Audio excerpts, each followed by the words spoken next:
What up, Long Beach? Welcome back to the 562. It's Tyler. And JJ, and this highlight video is brought to you by the fine folks down at Naples Rib Company, and all of our water polo coverage is brought to you by aqualandofthefree.com.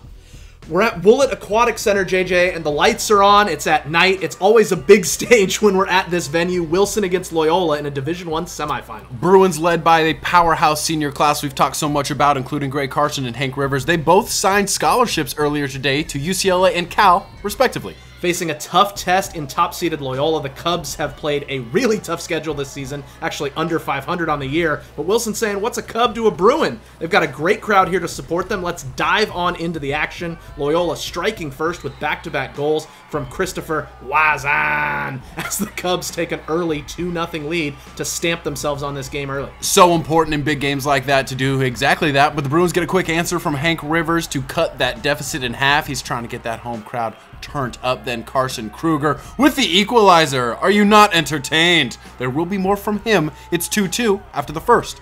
Bruins with a great look here in the second quarter. A dump down into Zach Crenshaw. He's mauled and does score, but no, the whistle came in for the 5-meter penalty. It'll be Gray Carson against Calvin Cardenas in the cage for Loyola, and Cardenas stones him on the skip, and he is obviously fired up about it to keep things tied. Momentum shifter, to be sure. Loyola comes back down and takes the lead on a laser from William Sanchez. Wilson with the man-up advantage. Great ball movement here across the pool, and then Rivers hits the one-timer with the quick finish in the top corner. Yeah, that is well done. He implores the crowd to stay in it. They're loving it as it's 3-3. But Bobo came back to rain on that parade. Back-to-back goals from Sanchez as he completes a second quarter hat trick to put Loyola up 5-3 as they answered very well, though Kruger still in the mood for goals as he fires one in to cut it back down to 1. Kobe! And then a skip from Wazan. I mean, that is a howitzer, JJ. It puts Loyola's lead back up to 2. They're up 6-4 as we swim into halftime. And even though the Bruins are down by 2 here, you still felt like it was anybody's game. That first goal in the second half, very important. Cubs would strike first with Nolan Roberts scoring down low, so the lead goes back up to 3. Back the other way, Carson, a great shot fake, assist to Rivers, that opening as wide as the Nile, and Hank would secure his hat trick. Bruins coming right back, but they couldn't string goals together, JJ. Sanchez with the answer.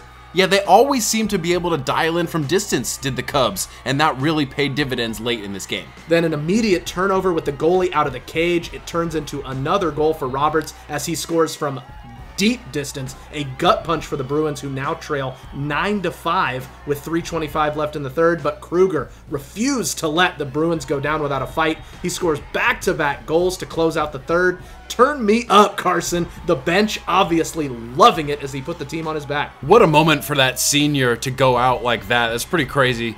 But it is just a 2-goal game here going into the fourth quarter. Did I already say that it's really important who scores the first goal of this quarter? It is, and unfortunately it goes to the Cubs. David Morales bulges the net. Loyola's lead is back to 3.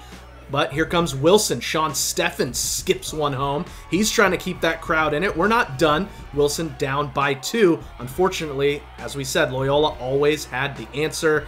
Inside it goes. Bobo scores his 4th of the night as he was just on it for Loyola. Then Wazan with the backbreaker. It's now 12-8 Loyola with 4.5 to go. Yeah, if you're Wilson, you really need to get the bounces to go your way at this point, and they just didn't. Not then, and pretty much not all night.